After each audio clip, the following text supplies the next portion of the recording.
आज हम बात करेंगे उस पड़ोस की जहां बिग बॉस से भी ज्यादा ड्रामा चल रहा है।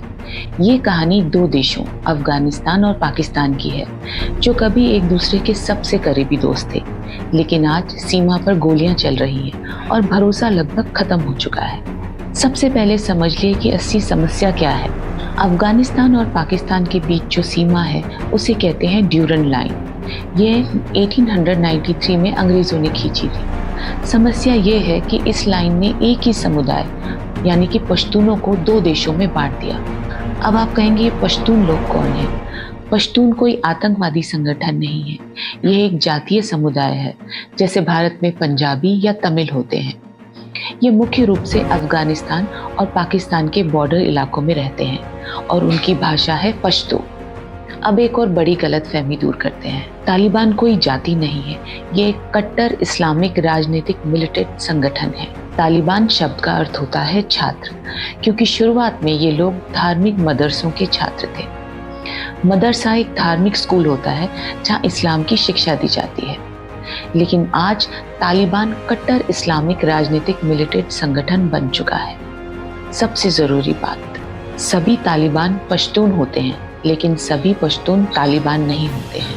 पाकिस्तान ने वर्षों तक तालिबान को समर्थन दिया ताकि अफगानिस्तान में उसका प्रभाव बना रहे, लेकिन आज हालात बदल चुके हैं। जिस तालिबान को कभी पाकिस्तान ने सहारा दिया था, वही अब उसके खिलाफ खड़ा हो गया है। इसकी सबसे बड़ी वजह है TTP, तहरीके तालिबान पाकिस्तान।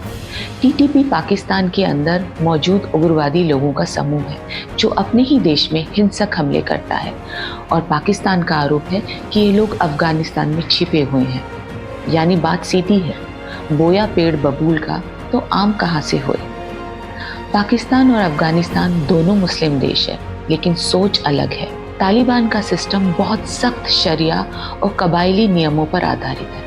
कबायली नियम यानी ट्राइबल सोसाइटी, कबीलों के पुराने सामाजिक नियम जो परंपराओं पर चलते हैं, जबकि पाकिस्तान खुद को आधुनिक इस्लामिक रिपब्लिक कहता है। यहाँ पर अमेरिका भी एक महत्वपूर्ण किरदार है, क्योंकि हर वैश्विक ड्रामा में कैमियो करना इनकी पुरानी आदत है। अमेरिका को लगा कि दुश्मन का दुश्मन दोस्त होता है। यहाँ दुश्मन था सोवियत संघ यानी आज का रशिया, जो अमेरिका का कोल्ड वॉर का प्रतिद्वंदी था, और अफगानिस्तान जिसके साथ सोवियत संघ का तनाव चल रहा था, क्योंकि सोवियत संघ वहां अपना प्रभुत्व स्थापित करना चाहता था।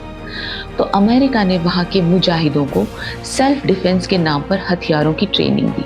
एक तरह से उनकी प्राइवेट आर्मी तैयार कर दी। मुजाहिद का मतलब होता है जिहाद करने वाली, यानी वे लोग जो किसी इस्लामिक उद्देश्य के लिए संघर्ष करते हैं। फिर आया साल 2001 और 9/11 हुआ।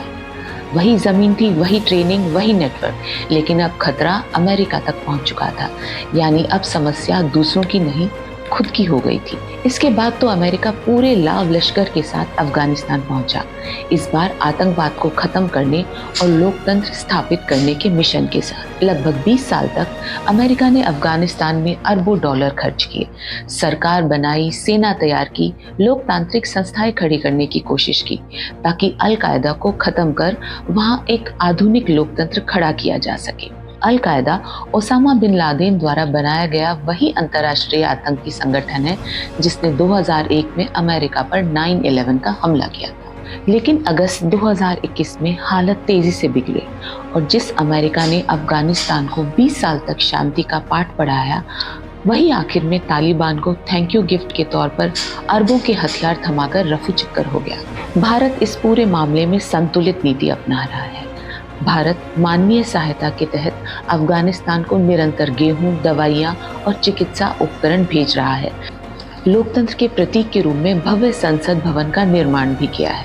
भारत की कोशिश है कि अफगानिस्तान में स्थिरता बनी रहे, क्योंकि अस्थिर पड़ोसी हमेशा खतरा बन सकता है। वैसे भारत और अफगानिस्तान का रिश्ता सिर्फ राजनीति का नहीं, दिल का भी रहा है। आपने काबुली वाला की कहानी तो सुनी ही होगी, रविंद्रनाथ टैगोर की वह मशहूर कहानी जिसमें एक अफगान पठान और एक भारतीय बच्चे की मासूम दोस्ती दिखाई गई है। ये कहानी सिर्फ साहित्य की नहीं, बल्कि इस बात की याद दिलाती है कि भारत और अफगानिस्तान के बीच रिश्ता सदियों पुराना रहा है। आज अफगानिस्तान और पाकिस्तान की हालत इसलिए बिगड़ रहे हैं क्योंकि इनमें सीमा विवाद, आतंकवाद, आर्थिक संकट और भरोसे की कमी है। जब भरोसा खत्म हो जाए तो संघर्ष बढ़ता ही जाता है। इस पूरी कहानी से सबसे बड़ी सीख क्या है? आतंक को समर्थन देना कभी सुरक्षित रणनीति नहीं होती। इतिहास की गलतियां पीढ़ियों तक पीछा करती है और पड़ोसी कभी बदले नहीं जा सकते हैं। यहाँ पाकिस्तान के लिए खास सबक भी है। जैसा कि हिलेरी क्लिंटन ने भी चेतावनी दी थी, आप अपने घर के पीछे सांप पालकर ये उम्मीद नहीं कर सकते कि वे केवल आपके पड़ोसियों को ही काटेंगे। और अंत में, अंतर्राष्ट्रीय राजनीति असल में एक लंबी वेब सीरीज जैसी है। स्क्रिप्ट वही पुरानी होती है, बस किरदार बदलते रहते हैं। धन्यवाद। जय हिंद।